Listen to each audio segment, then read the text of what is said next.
In the summer of 1942, the German army marched east once again. They had conquered almost all of Europe, from France to Poland, and now they were deep inside the Soviet Union. Their next target wasn't just another city on the map. It was a name that carried power, a symbol, Stalingrad. To Adolf Hitler, capturing Stalingrad meant more than a military victory. It was a message. He wanted to crush the city that bore Joseph Stalin's name and prove that Nazi Germany was unstoppable. But what began as an ambitious offensive would soon become one of the deadliest and most brutal battles in human history. Over 2 million men would fight. Hundreds of thousands would never return. And on the frozen banks of the Volga River, the tide of World War II would begin to turn. This is the Battle of Stalingrad, and this is where the German war machine finally broke.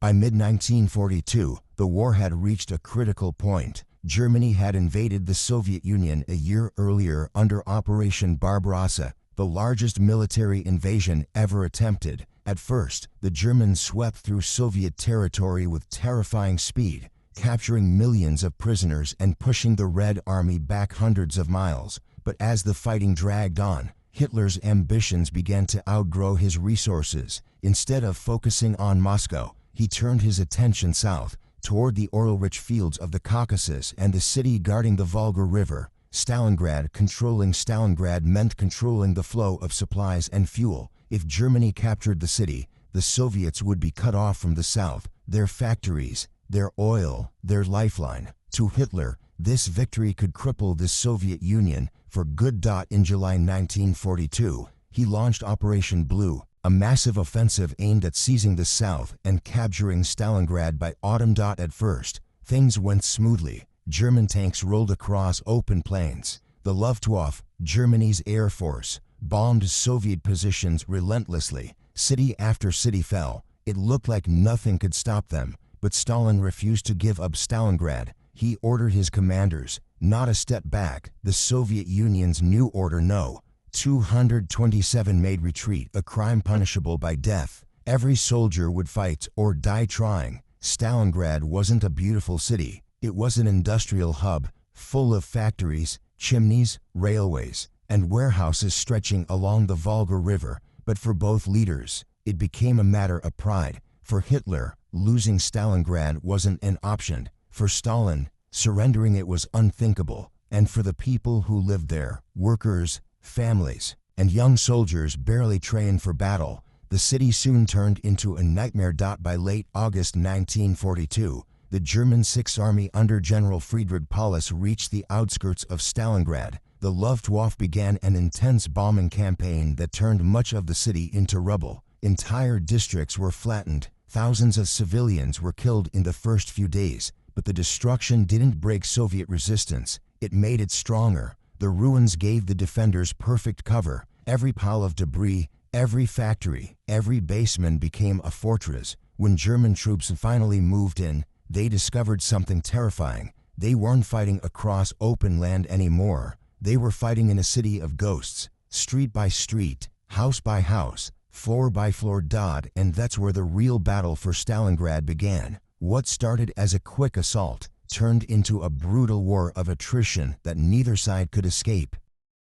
By early September 1942, the German Sixth Army had entered Stalingrad. They believed victory was close. After all, they were one of the most powerful armies in the world, well-trained, well-equipped, and battle-hardened. But as they pushed deeper into the city, the Germans realized Stalingrad was unlike any battlefield they had ever faced. There were no clear front lines. The streets were filled with rubble, collapsed buildings, and fire. The Volga River cut off the city from the east, while Soviet forces clung desperately to the western bank.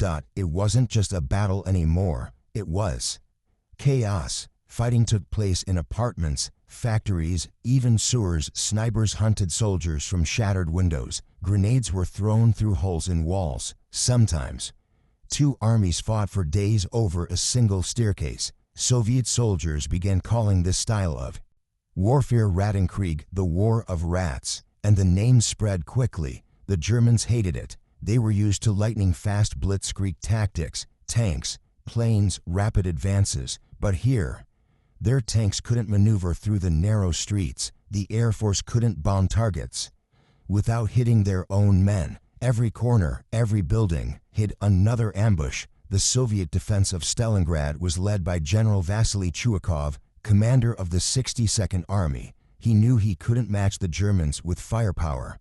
So he changed the rules of the fight. Chuikov ordered his men to stay as close to the enemy as possible, sometimes just 30 or 40 meters apart. He called it hugging the Germans. This tactic prevented the Luftwaffe from bombing Soviet positions effectively because the front lines were too close together. Every soldier, worker, and civilian who could hold a weapon joined the defense. Women became medics, scouts, and machine gun operators. Factory workers repaired tanks right next to the battlefield. Soviet reinforcements crossed the Volga at night under heavy artillery fire.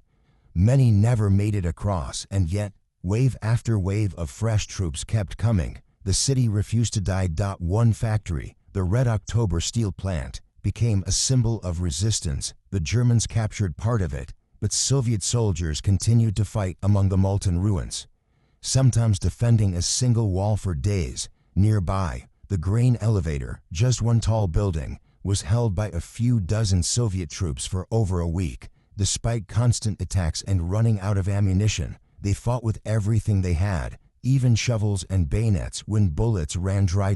As autumn turned to winter, conditions in Stalingrad grew worse. Temperatures dropped below freezing. Food became scarce. Bodies piled up faster than they could be buried. The smell of smoke, blood, and decay filled the air. For both sides, the suffering was unimaginable. German soldiers were exhausted, hungry, and freezing. They thought the battle would last weeks, not months. Soviet soldiers were in no better shape. Most of them lived in basements or burned out buildings. There was little rest, little food, and almost no medical care. But morale was different. For the Soviets, this was their homeland. They had nowhere to retreat, and the more they suffered, the more determined they became. Meanwhile, Hitler grew impatient. He demanded police take the city at any cost. Retreat was forbidden. Surrender was not an option. The Sixth Army pushed harder, sending soldiers into one deadly assault after another. Every bluff they captured came at the cost of hundreds of lives. By November 1942, they controlled nearly 90% of the city. Victory seemed within reach, but what the Germans didn't know was that the Soviets were preparing something massive. While the Germans were fighting inside Stalingrad, the Soviet High Command, known as the Stavka, was planning a bold counterattack. Instead of hitting the city directly, they would strike the flanks, the sides of the German position, where weaker Romanian and Italian troops were stationed. The operation was codenamed Operation Uranus. On November 19, 1942, in the freezing early morning, the Soviets launched their attack. Thousands of artillery pieces opened fire all at once. The sky lit up red. Then came the tanks and infantry, charging through snow and smoke. The Axis troops on the flanks couldn't hold. Within days, the Soviets broke through from the north and south, and the trap began to close. By November 23rd, the two Soviet fronts linked up near the town of Kalak. The German Sixth Army, more than 250,000 men, was now completely surrounded inside Stalingrad. The hunters had become the hunted. When Hitler heard the news, he refused to believe it. He ordered police to stand firm, promising that the Luftwaffe would supply the trapped army by air, but that was a lie. Even the German generals knew it was impossible. The Sixth Army needed at least 700 tons of supplies per day. The Luftwaffe could barely deliver 100. Fuel, ammunition, food, all ran out quickly. Still, Hitler forbade any attempt to break out. He told police that the army would be relieved soon by another German force advancing from the west. Operation Winter Storm, but that relief effort failed. The Soviets stopped at cold. Inside the city, German soldiers began to starve. Horses were eaten first, then dogs, then anything they could find. Frostbite and disease spread rapidly. The once proud Sixth Army was crumbling. And outside the city, Soviet troops tightened the noose day by day. By December 1942, Stalingrad was a frozen graveyard. Snow covered the ruins of factories and streets littered with wreckage and bodies. The German Sixth Army, once proud, powerful, and unstoppable, was now trapped inside the city they had almost conquered. More than 250,000 German soldiers were surrounded by Soviet forces on all sides. They had no way out, no proper shelter, and no hope of resupply. The Luftwaffe tried to deliver food, ammunition, and medicine by air, but it was nowhere near enough. Planes were shot down daily. Each delivery brought only a fraction of what was needed. Inside the city, conditions were unbearable. Temperatures plunged to -30 degrees Celsius. Rations were cut to almost nothing, a few slices of bread a day, sometimes made with sawdust to stretch supplies. Frostbite turned fingers black. Wounds froze before they could heal. Discipline began to break down. Some soldiers stopped following orders. Others stole food or tried to desert. Letters home were filled with despair, with soldiers writing that they no longer believed they would survive. And yet, Paulus obeyed Hitler's command. Stand fast. There would be no retreat. Outside the city, the Soviets were tightening the ring. Marshal Georgy Zhukov and General Konstantin Rokossovsky coordinated massive attacks from all directions. Every day, Soviet artillery bombarded the German positions. Every night, Soviet troops advanced closer through snow and smoke. What had once been a grand offensive for the Germans had turned into pure survival.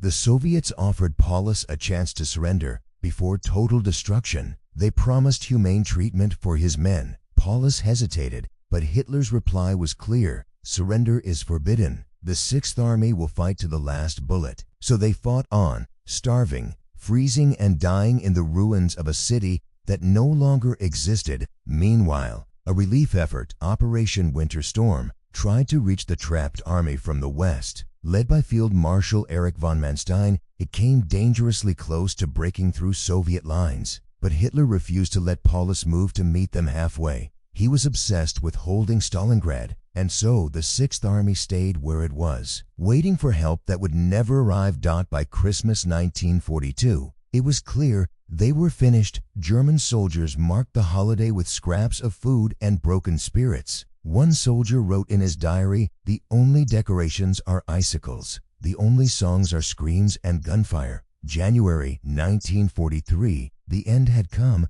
The Soviets launched their final assault, Operation Ring, to destroy the Sixth Army completely. Artillery pounded the remaining German positions day and night. Entire divisions were wiped out in hours. Soviet troops advanced block by block, taking prisoners who were too weak to fight back. The once muddy German Sixth Army had ceased to exist as an organized force. Inside his command post in the basement of a German department store, General Friedrich Paulus received a direct message from Hitler. He had just been promoted to Field Marshal. It was no honor. It was a cruel order. No German Field Marshal had ever been captured alive before. Hitler expected Paulus to commit suicide rather than surrender, but Paulus refused. He saw no point in more death. On January 31, 1943, he surrendered his southern pocket of forces to the Soviets. 2 days later, the northern group under General Karl Strecker also capitulated. The Battle of Stalingrad was over when the fighting ended. The scale of destruction was almost impossible to comprehend. Of the more than 250,000 German soldiers trapped in Stalingrad, only about 91,000 were taken prisoner. The rest were dead, killed in battle, starved, or frozen. Of those 91,000 prisoners, only around 5,000 would ever return to Germany after the war. The rest died in Soviet captivity. The Soviet losses were staggering too. Over 1 million Soviet soldiers were killed, wounded, or missing. The city itself was reduced to ashes. Barely a single building was left standing. But the Soviet flag now flew over the ruins, a symbol of victory and of unimaginable sacrifice. For the first time, Nazi Germany had suffered a defeat it could not hide, explain, or recover from. The Battle of Stalingrad changed everything. It marked the turning point of World War II in Europe. From that moment on, the German army would be on the defensive. The myth of Nazi invincibility was shattered. News of the defeat shocked Germany and electrified the Allies. It showed the world that Hitler could be beaten, that the Soviet Union would not fall.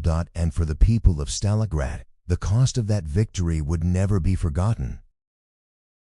When the guns finally fell silent over Stalingrad, the world witnessed not just the end of a battle, but the breaking point of an empire. The city on the Volga was unrecognizable. Mountains of rubble stretched for miles. Smoke still rose from what used to be factories, schools, and homes. There were no trees, no birds, no treats, just a skeleton of a city that had been consumed by war. Both sides had fought with unimaginable endurance, but at what cost? More than 2 million lives were lost during the battle: soldiers, civilians, men, women, and children. It was one of the deadliest confrontations in human history. The river that once carried supplies and hope was now filled with debris and the memory of those who never returned. And beneath the snow, countless bodies remained buried, silent witnesses to the madness of war. For the survivors, life would never be the same. Entire families were wiped out. Those who lived carried the scars,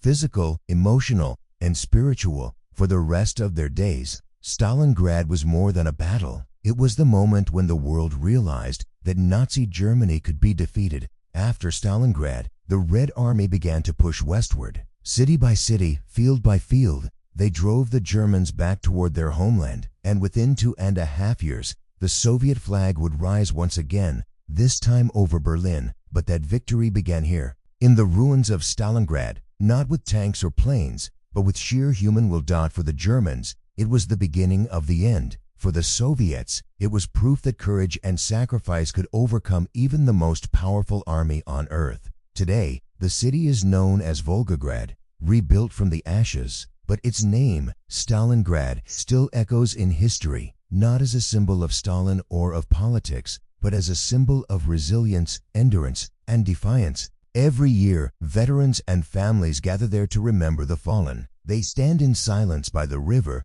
where the cold wind still blows across the water, and in that silence, they remember what it took to survive, because Stalingrad wasn't just a place, it was an idea that even in the darkest moments, people can stand their ground and refuse to fall. The Battle of Stalingrad changed the course of World War II, and in many ways it changed the course of humanity. It showed us the limits of ambition and the strength of endurance. It taught that war has no true victors, only survivors.